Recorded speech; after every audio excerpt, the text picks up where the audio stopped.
प्रधानमंत्री नरेंद्र मोदी आज से 3 दिवसीय दौरे पर इंडोनेशिया के बाली में होंगे। बाली में G20 का शिखर सम्मेलन आयोजित किया जा रहा है। 15 और 16 तारीख को प्रधानमंत्री नरेंद्र मोदी भारतीय समय के मुताबिक 7:30 बजे और इंडोनेशिया के समय के मुताबिक आज रात 10 बजे बाली पहुंचेंगे। लेकिन आपको बता दें और क्या कार्यक्रम है, प्रधानमंत्री नरेंद्र मोदी से क्या उम्मीदें हैं। ये भारत के तिरंगे को आप देख सकते हैं, तमाम सदस्य देशों के झंडे के साथ जो कि G20 का प्रतिनिधित्व करते हैं। इस वक्त हम लोग मौजूद हैं इंटरनेशनल कन्वेंशन सेंटर में, जो कि अंतर्राष्ट्रीय मीडिया सेंटर के तौर पे स्थापित किया गया है इंडोनेशिया की तरफ से, जहां तमाम पत्रकार मौजूद हैं। लेकिन भारतीय प्रधानमंत्री का दौरा आज से शुरू हो रहा है। आज कोई आधिकारिक कार्यक्रम निश्चित नहीं किया गया है, अब तक ऐसी जानकारी नहीं है। लेकिन 15 तारीख के सुबह से ही प्रधानमंत्री नरेंद्र मोदी के एक के बाद एक महत्वपूर्ण इंगेजमेंट है। G20 के शिखर सम्मेलन में हिस्सा लेंगे।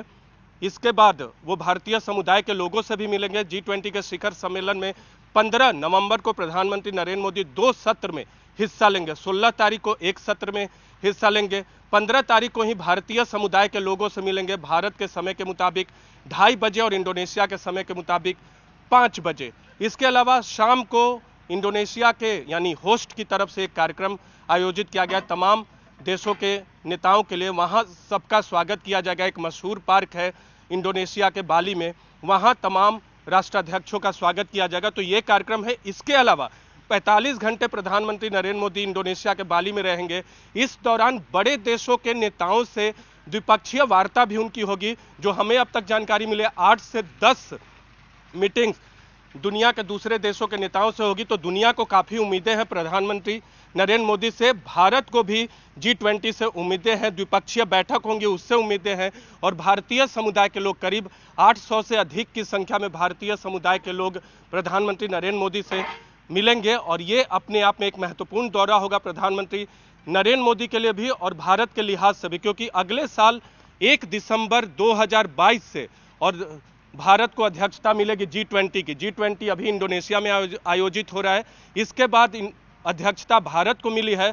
भारत में अगले साल सम्मेलन का आयोजित होगा और भारत को इंडोनेशिया से सबक लेने के लिए भी बहुत कुछ होगा।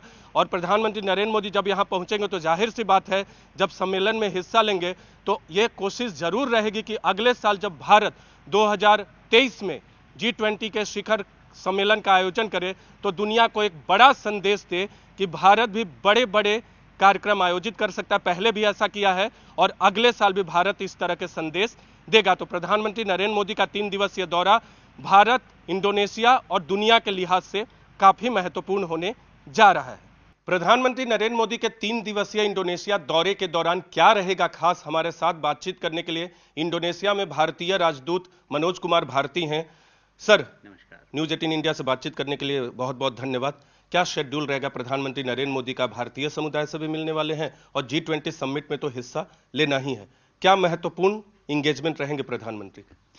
जैसा कि आप सब लोग जानते हैं, ये दौरा बेसिकली G20 समिट को लेकर है और इस G20 समिट से रिलेटेड जितनी सारी मीटिंग्स होने वाली हैं उसके व्यस्त कार्यक्रम से समय निकालकर प्रधानमंत्री जी ने कुछ समय यहाँ रह रहे भारतीय और भारतीय मूल के लोगों से मुलाकात करने के लिए रखा है।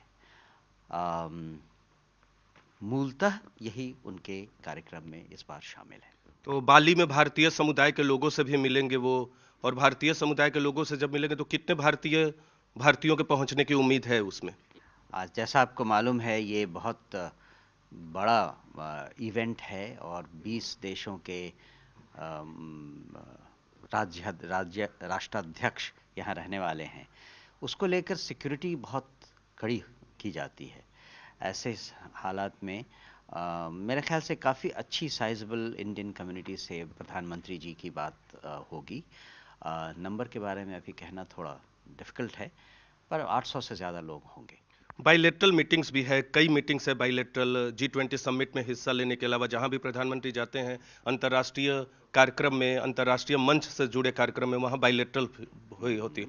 क्या संख्या निर्धारित हो गई है अब तक? इसके बारे में मुझे जानकारी नहीं होनी चाहिए। मुझे केवल इतना मालूम है कि उनकी एक मीटिंग इंडोनेशिया के राष्ट्राध्यक्ष से होने वाली है, जो कि बहुत महत्वपूर्ण है। वो इंडोनेशिया दूसरी बार आ रहे हैं, बाली पहली बार आ रहे हैं, पर 4 साल पहले वो प्रेसिडेंट जोकोविच से मिल चुके हैं और उसके बाद भी कई बार अंतर्राष्ट्रीय मंचों पे मिलते आ रहे हैं। उनके बीच एक अच्छी समझ है एक दूसरे के देश के बारे में और अपने द्विपक्षीय संबंध के बारे में। तो ये विजिट और ये मीटिंग उनके साथ बहुत कामयाब होगी, ये हम सब की उम्मीद है। G20 के मंच से तमाम मुद्दों पे प्रधानमंत्री संदेश तो देंगे ही, बाइलेटरल मीटिंग्स में भी भारत का पक्ष रखेंगे, लेकिन भारतीय समुदाय से मिलने का जो कार्यक्रम है उसका मकसद क्या है? इंडोनेशिया का भारतीय समुदाय हमारे द्विपक्षीय संबंधों का एक बहुत महत्वपूर्ण धड़ा है। एक बहुत बड़ा समुदाय है, लगभग 1,60,000 लोगों का पूरे इंडोनेशिया में, जो कि यहाँ पर बहुत ही प्रभावशाली समूहों में माना जाता है। चाहे वो किसी तरह की इंडस्ट्री हो, textile, steel, mining, digital technology, fintech, बहुत तरह से भारतीय समुदाय ने यहाँ इंडोनेशिया में इंडोनेशिया की इकोनॉमी की मदद की है। और इसमें काम चलता जा रहा है, दिनों दिन इसमें प्रगति होती जा रही है। आपको शायद नहीं मालूम हो, हमारे दर्शकों को, कि इंडोनेशिया में लगभग जितनी मल्टीनेशनल कंपनीज हैं उन सब में आइदर सीईओ और सीओओ, सीएफओ, टॉप लेवल के जो एग्जीक्यूटिव्स हैं वो भारतीय मूल के लोग हैं। इंडोनेशिया में भारतीय मूल के लोगों की, उनकी बौद्धिक समझ की, उनकी कर्मठता की काफ़ी इज्जत होती है, लोग इसके बारे में जानते हैं और इसीलिए आगे हैं। जब बाली में हम लोग आए, हिंदू बहुल द्वीप है, मुस्लिम बहुल इंडोनेशिया है, लेकिन यहाँ बाली के कल्चर को देख कर लगता है कि हम भारत में ही आ गए। हर तरफ मंदिर, हर तरफ हिंदू संस्कृति से जुड़े प्रतीकों को आप देखेंगे, सड़क पे हो या होटल में, या फिर यहाँ आते वक्त भी हम लोगों ने देखा। कैसे जोड़ते हैं भारत को इससे? आप सब शायद जानते हैं कि भारत और इंडोनेशिया के संबंध बहुत पुराने हैं। यहाँ जो लेटेस्ट आर्कियोलॉजिकल खोज हुई है, अभी हाल में ही उसके बारे में खबर थी, उससे पता चलता है कि 4th सेंचुरी BC के भी कुछ मंदिर यहाँ पे लोगों ने पाए हैं। तो इसका मतलब है कि उस जमाने से लेकर लगभग 14वीं शताब्दी तक भारत के साथ इनके बहुत घनिष्ठ संबंध रहे हैं। इसका सबसे बड़ा एग्जाम्पल तो आपको बोरोबुदुर टेम्पल में, जो विश्व का सबसे बड़ा बुद्धिस्ट स्मारक है, वो है। प्राम्बनान टेम्पल में एक बहुत बड़ा हिंदू मंदिर बना हुआ है। इन सब के साथ साथ और भी बहुत सारे पुरातत्व संबंधित अवशेष यहाँ बिखरे हुए हैं, जिनसे कि हम समझ सकते हैं कि हमारी धरोहर कितनी पुरानी है। उसके साथ साथ अगर आप देखें तो भाषा में एक बहुत बड़ी खूबी है। बालिनीज जो स्क्रिप्ट है, आप जगह जगह यहाँ बालिनीज स्क्रिप्ट देखेंगे, वो हमारी पुरानी ब्राह्मी स्क्रिप्ट से बहुत मिलती है। बालिनीज भाषा हमारी प्राकृत भाषा से बहुत मिलती है। वैसे भी भाषा इंडोनेशिया में बहुत सारे ऐसे शब्द हैं जो संस्कृत और हमारे पुराने भाषाओं की याद दिलाते हैं।